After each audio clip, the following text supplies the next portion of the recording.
ಜೋರಾದ ಚಪ್ಪಾಳೆ.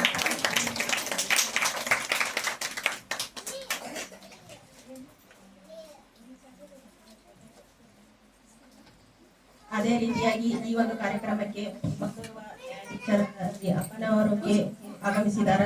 ಅವರಿಗೆ ಈ ವಾರ್ಡಿನ ಸದಸ್ಯರು ಅವರಿಗೆ ಸನ್ಮಾನ ಕಾರ್ಯಕ್ರಮವನ್ನ ಮಾಡಬೇಕು.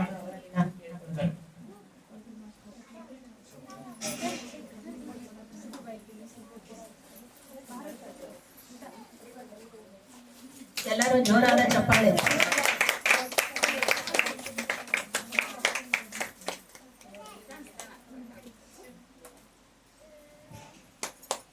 ಎಲ್ಲರೂ ಚಪ್ಪಾಳೆ.